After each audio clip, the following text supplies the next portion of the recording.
If you see a white man peeking out of my shirt, it is John Cena.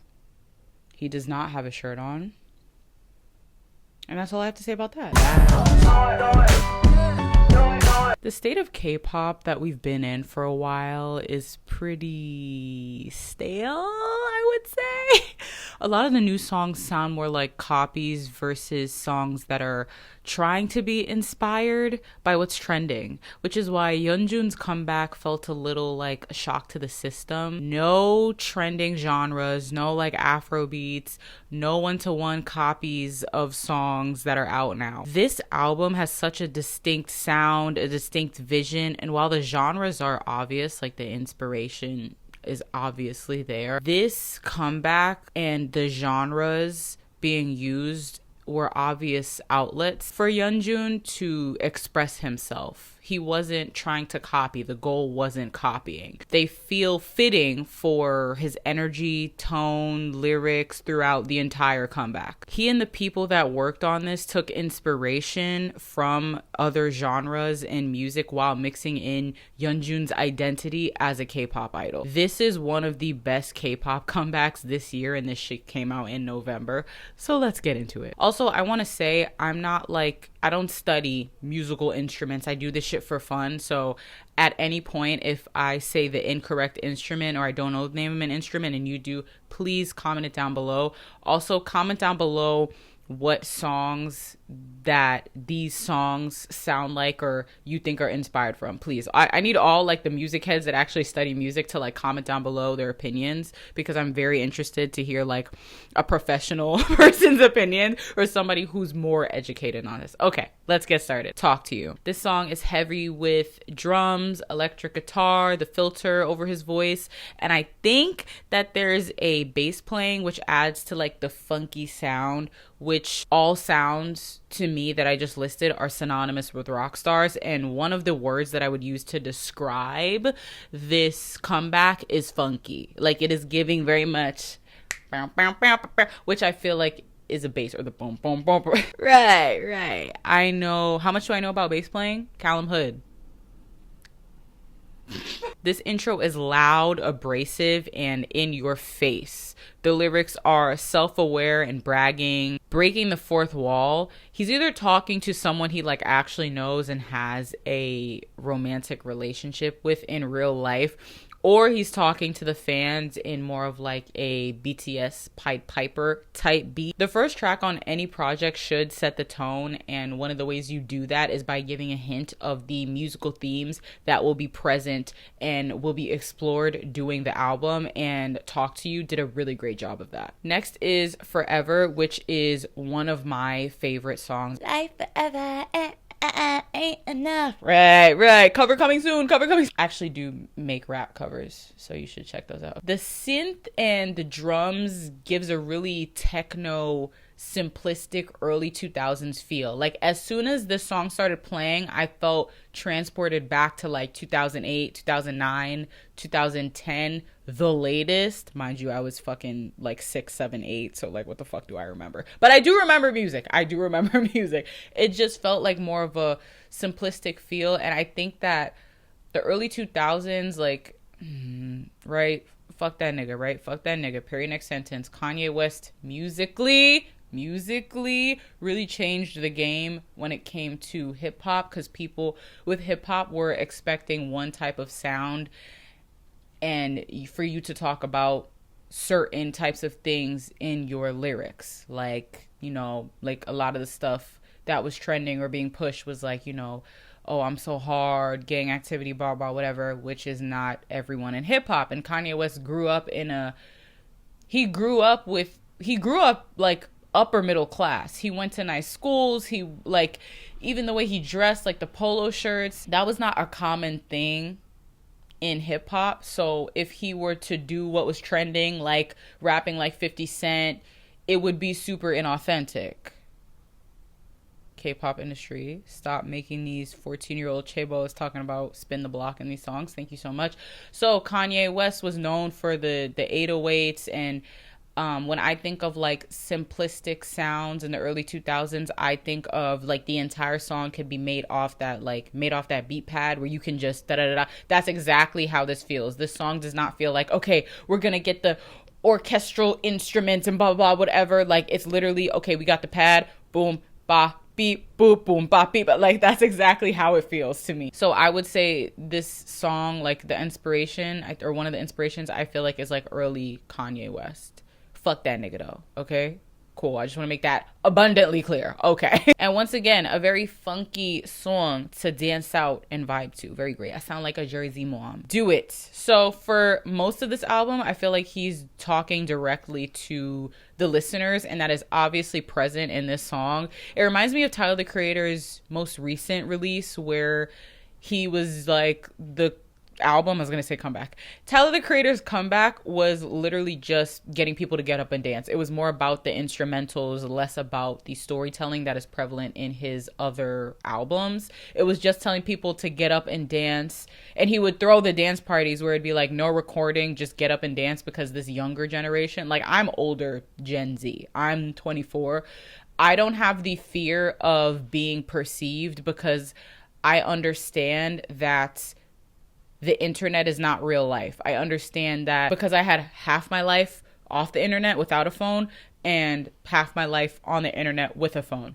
The younger generation that's growing up from 2 years old with an iPad shoved in their face, they think and feel that the internet is just real life, and they have this new perception that since the internet is real life, you're on the internet 24/7, there are people perceiving you all of the time. Now, because the internet is real life, you have people going up to you, shoving microphones and phones in your faces, or recording you when you don't know, and then all of a sudden you blew up because somebody's making fun of you, the way you walk, the way you talk, the way that you dress. I hate the way that you sneak this. If I catch flight, it's gonna beat that. Peekaboo has not left my on repeat on my Spotify.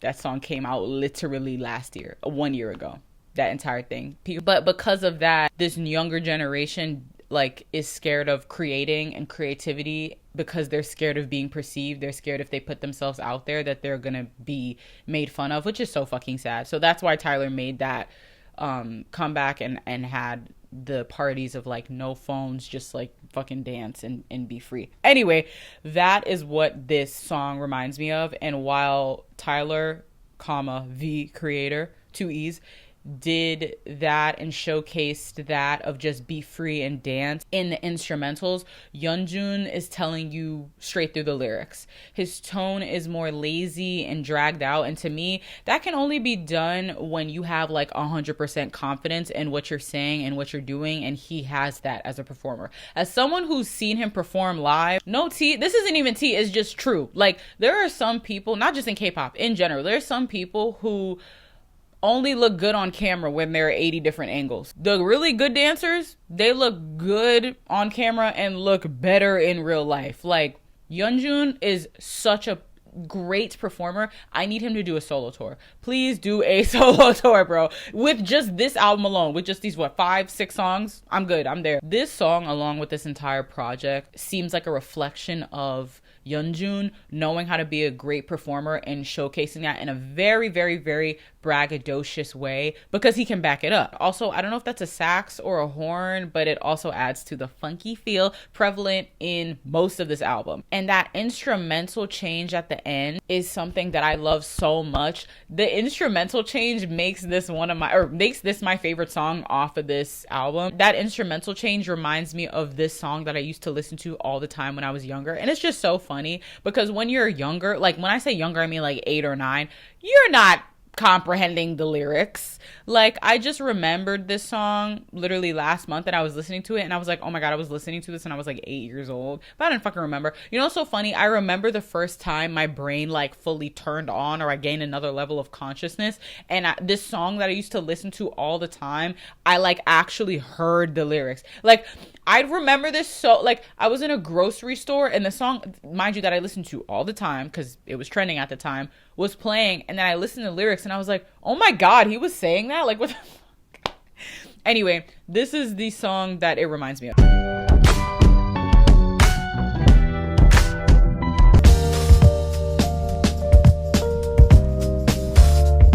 Next, Nothing About Me. Yeah, nothing about me. The electric guitar, the drums, the heavy beat, and the lyrics are the most like screw you to everyone, which I would expect from him, because if you don't really know, and this is just like surface level story, there are specific K-pop idols that get picked on more than others. I really don't know why, but yeonjun is one of them. I would say like Bangchan, yeonjun, and Jungkook, which I also want to say because K-pop stans love to do this because they love to infantilize these K-pop idols.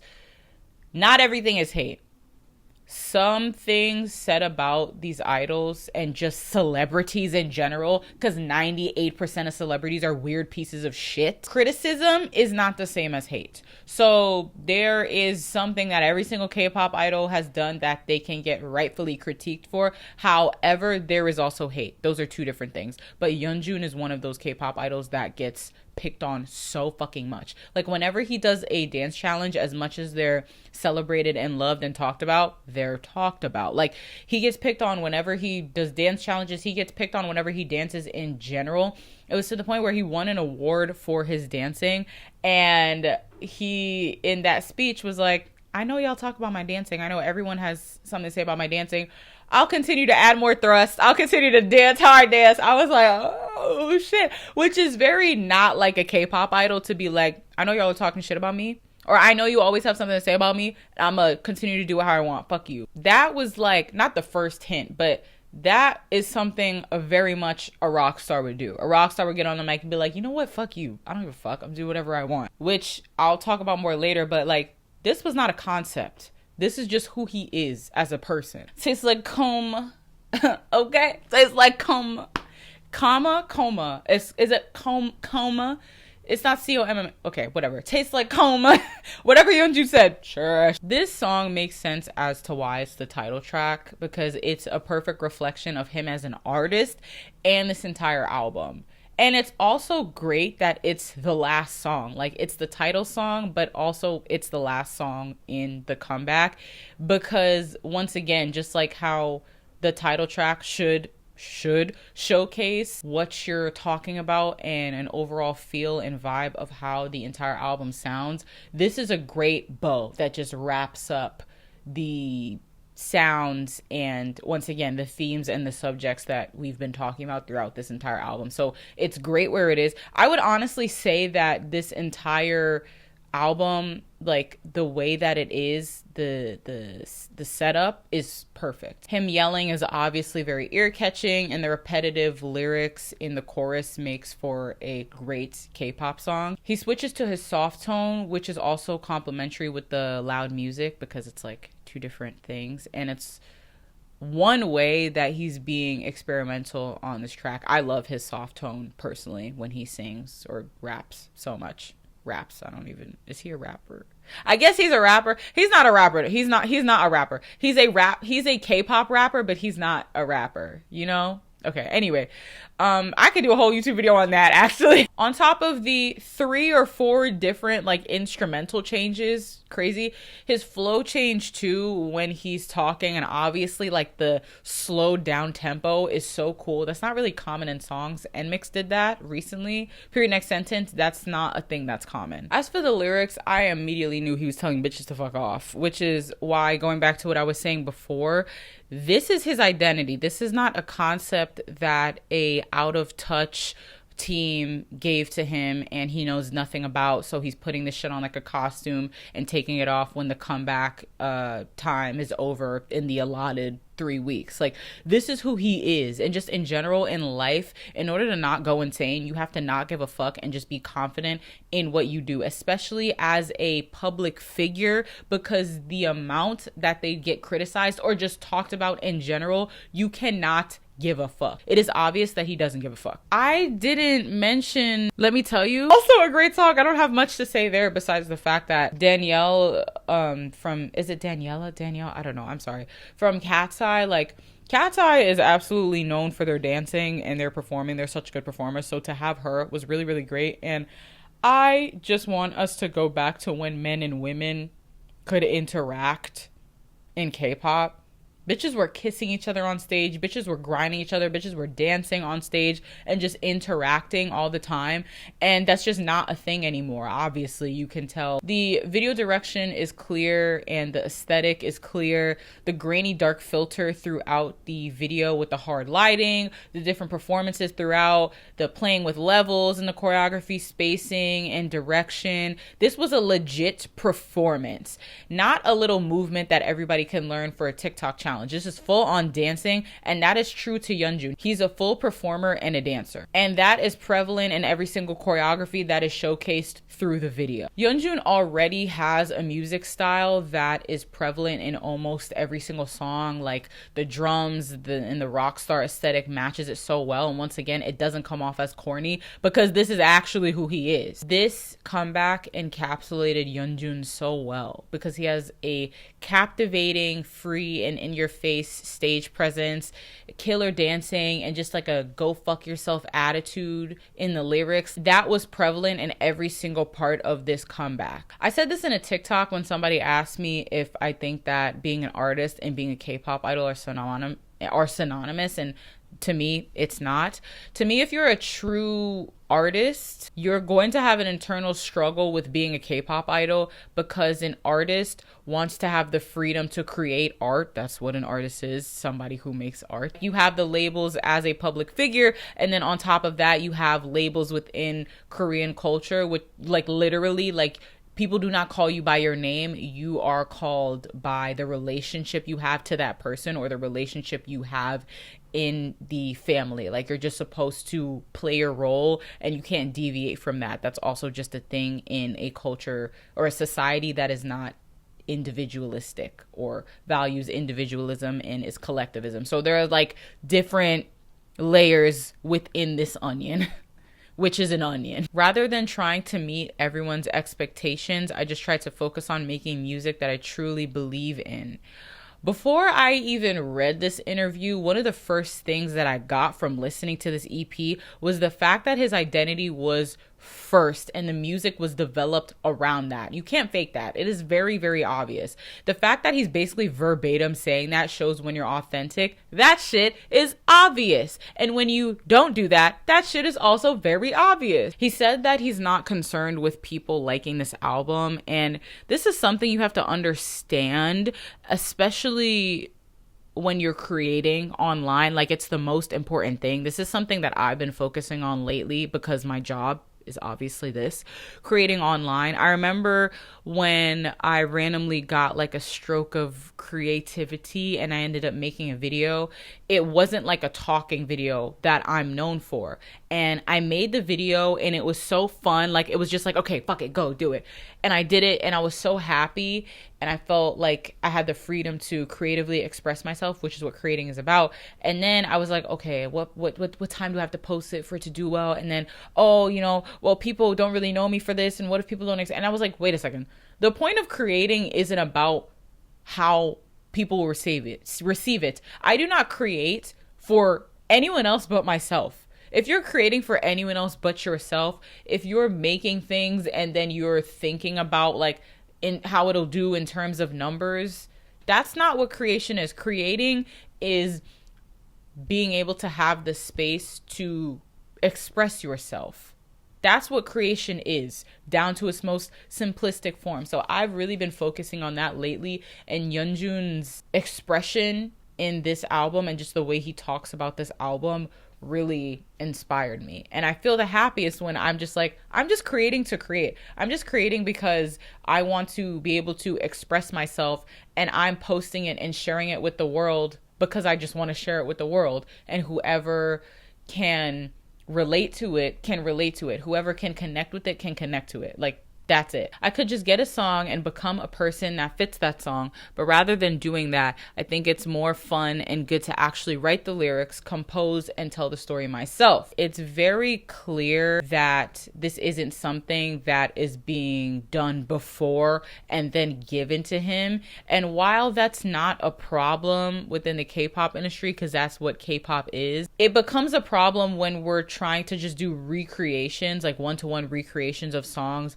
versus being inspired by and then putting the group's identity into it, because that's what K-pop should be. I got a comment from a local, like a non-K-pop stan, and they were basically like, the rapping in K-pop I don't understand, because why would I go listen to a knockoff of Kendrick Lamar when I could just listen to Kendrick Lamar? Why am I going to listen to a knockoff, a Walmart version of somebody who's copying a flow when I could just go directly to the source? And I 100% agree. When we are not putting our K-pop idols' identity and the group's identity into the song, and we're just doing a copy. When you're trying to copy somebody, the ceiling that you hit, the best you can do is good, because it's a copy. So then I'm just going to go listen to the source. One of the reasons why I feel like, and a lot of people feel like, the K-pop that we've been getting lately has been stale is because it seems like we're more just trying to copy instead of getting inspired by and putting the group's identity in whatever genre is currently trending,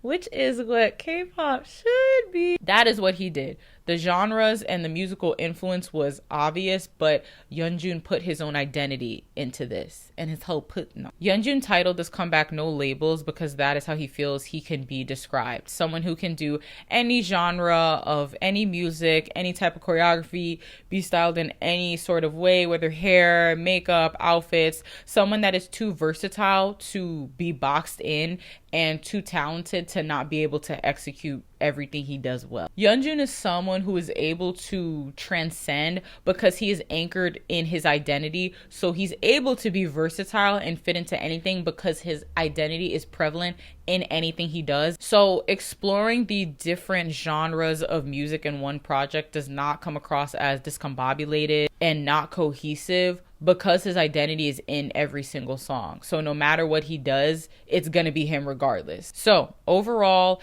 it really seems like this album takes inspiration from the early 2000s. He just has a really distinct voice that can't be mistaken for anyone else in the K-pop industry. His soft voice works well. His voice also works well when it's being filtered or covered, or when he's yelling, or when he's talk fasting, rapping, or when he's singing. To me, it reflects the duality of what he can do and his versatility, which goes back to No Labels, and also the duality of his calmness and then the cocky, braggadocious confidence and being boisterous and in your face. He's not only confident that you'll listen to him regardless, but he doesn't care what you think, because he's not creating for you. He's creating for himself, and that kind of goes against what being a K-pop idol is.